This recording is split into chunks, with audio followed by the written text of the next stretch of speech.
Salut tout le monde. Bon, déjà je m'excuse parce que j'ai une petite voix, c'est que je sais pas, je me suis réveillé ce matin, la voix elle était absente. Donc on a attelé le semoir, c'est un nouveau semoir là qu'on a acheté cette année. Donc voilà Théo. Donc un Kuhn planteur junior. Voilà pour ceux qui connaissent, moi j'y connais pas grand chose dans les Kuhn. Mais voilà, de 2007. Donc 5 rangs à 60. Moi, c'est rare que je sème des cultures de printemps, type tournesol, maïs, soja, etc. Mais ça peut arriver un petit peu dans mes rotations. Cette année, par exemple, il y a un petit peu de tournesol, un peu moins de 3 hectares, si je dis pas de bêtises, ouais, un peu moins de 3 hectares. Ce semoir était à Thierry, l'exploitation qu'on a repris il y a quelques années, dont je vous ai déjà parlé. Voilà, donc je lui ai racheté quelques matériels qu'il avait, dont le semoir et la bineuse, que vous verrez plus tard, donc ça rendra bien service. Parce que mine de rien, ça va permettre d'être autonome pour des petits semis comme ça. Donc là, on va semer du tournesol variété Octavio. Donc Théo a mis en place, mais avant que j'arrive, les disques. Tu as mis les 18 trous, tu m'as dit? Ouais. Les 18 trous. Et là, on est en train de regarder pour mettre à peu près 75 000 graines. Alors en fait, j'ai trouvé un réglage à 73 500 que Thierry avait bien pris le soin de noter dans son cahier. Hop, je vous fais voir ça. Donc on va pas se casser la tête plus que ça. Le tournesol, 73 700 graines avec le 10-18 trous. Donc réglage C4. Réglage C4. Donc pour nous, Théo, ABC, c'est-à-dire qu'on va mettre le troisième pignon en haut et le quatrième en bas, c'est ça? Oui. Allez, je te laisse faire la manip. Comme ça, c'est toi qui te salis les doigts.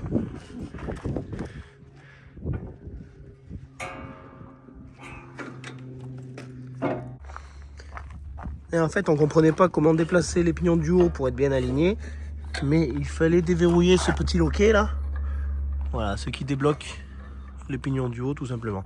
Donc, C4 on t'a dit, hein, Théo. Un B, C en haut et le quatrième en bas. Allez, donc on est en C4.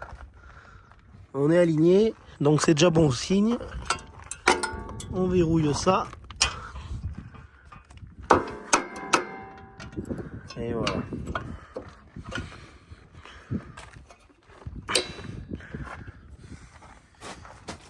Théo, je te laisse partager un sac dans les 5 éléments. Je feuillette un peu le bouquin là, pour voir un peu comment ça marche, les réglages de profondeur et tout ça.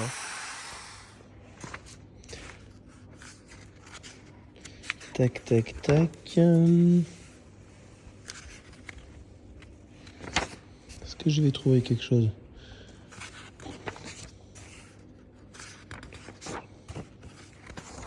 Et ça va expliquer les réglages quelque part ou pas là-dessus? C'est bon, j'ai trouvé une page intéressante. Réglage de la profondeur de semis. La manette A. Ok, je vois très bien. C'est gradué sur l'échelle D. Ou l'échelle A, ok. Donc je vais voir sur le semoir. La manette A. Ok, qui vient de bouger directement sur la roue avant. Donc ça se comprend. Et oui, la réglette, c'est celle-là. Ok, donc là, je suis entre D et E, par exemple. Ok, c'est bon. Pour la profondeur, c'est compris. Bon, pour la profondeur, on réglera au champ. Les sélecteurs sont tous sur 5. Théo a réparti... Comment ça marche, ça? Théo a réparti dans toutes les trémies. Elles sont pas pratiques, ces trémies, hein. C'est quoi ce truc? C'est les trémies où il faut deux mains, ça.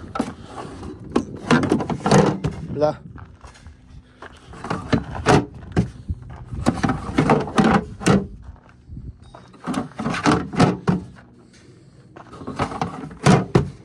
Allez. Et ben on va aller voir au champ ce que ça donne. Théo elle arrive au champ avec Théo. Ouais, maintenant Théo faut essayer. Ouais. Elle va avancer un petit peu et puis on ira voir comment ça se passe derrière. Pour voir s'il faut affiner les réglages et tout ça. Donc là c'est parti, déjà ça tourne.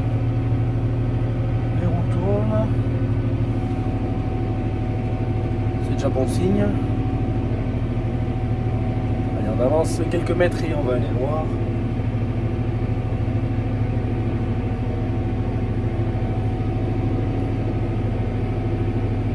Allez.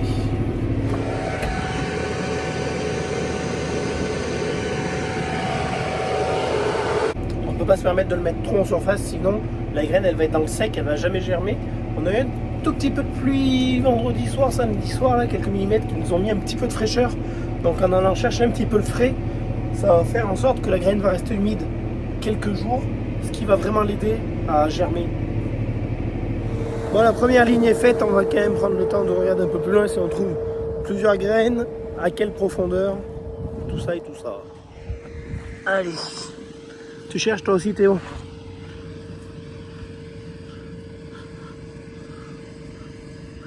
Savoir qu'il y a une graine tous les 18 cm je crois, donc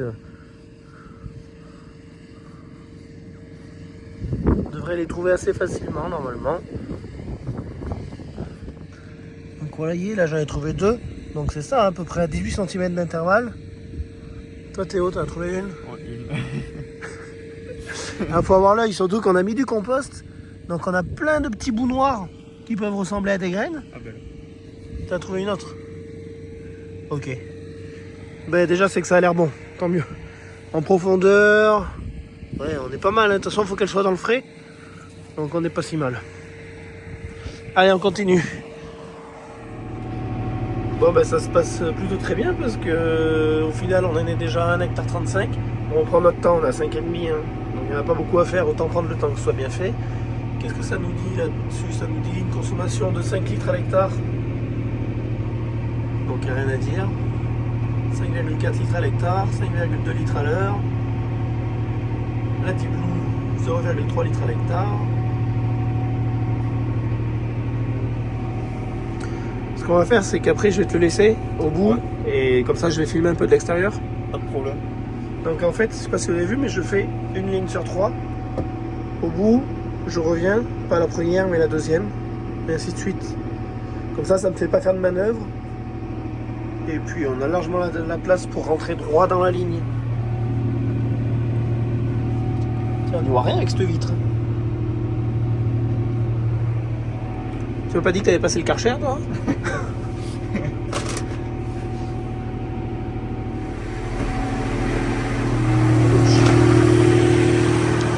Applique-toi.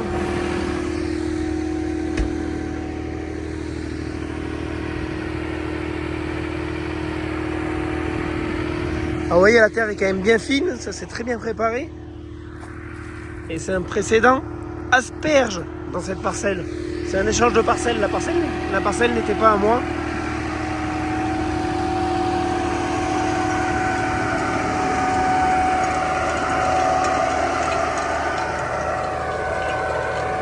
On voit que c'est sec parce que ça fait de la poussière.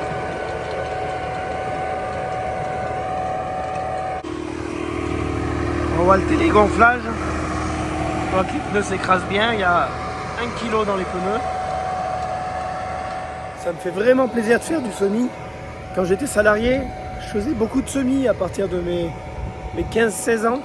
Je faisais beaucoup de semis. On avait 2 tracteurs chez mon oncle. Un qui était avec un semoir 4 rangs à 80, un qui était avec un semoir 5 rangs à 60. C'est vrai qu'avant on faisait quand même pas mal de semis. Il faut dire que les exploitations étaient beaucoup moins équipées en semoir. Parce que même avant ça, mon oncle avait un Yash 745 avec un semoir. Et là par contre, il en faisait énormément. Il n'y avait aucune exploitation qui était équipée en semoir monograine avant. Donc pour la petite histoire, ces tournesols seront vendus en grande partie à la coopérative Droumoise de céréales. Mais je vais garder une partie pour transformer et pour vendre en huile de tournesol.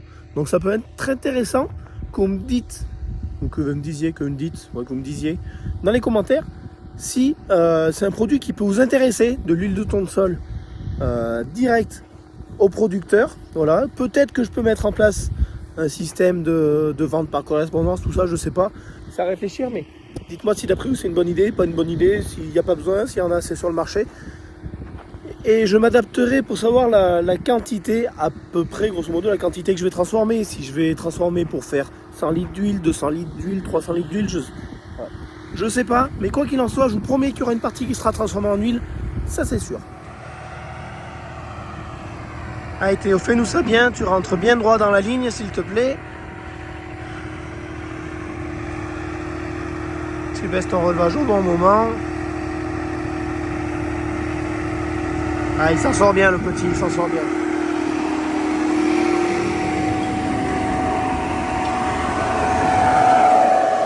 Est-ce qu'il reste des graines?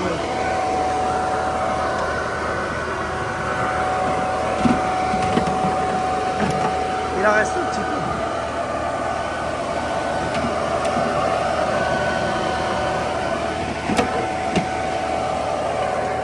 Donc là on est à peine à 75 000 graines par hectare. Le tournesol ça surprend toujours parce que dans un sac, dans une dose, il y a 150 000 graines. Donc déjà dans un seul sac il y a de quoi faire 2 hectares. Donc dans le fond de trémie ça fait pas grand chose. Et même s'il reste pas grand chose dans le fond de la trémie, il y a vite fait de pouvoir faire encore 2 ou 3 000 mètres carrés. C'est une catastrophe d'avoir la voie cassée comme ça. Théo il me disait je veux pas semer. Ça me plaît pas trop le semis. Je suis pas à l'aise avec ça. Au final, il s'en sort pas si mal. Faut mettre des coups de pied au cul à ces jeunes. Il faut les mettre devant le fait accompli. Tu lui mets le volant dans les mains et puis après, ils se débrouillent. Au final.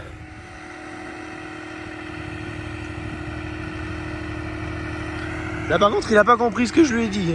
Je lui ai dit de laisser une largeur de vide. Qu'est-ce que tu fais? Ben oui, il se décaler.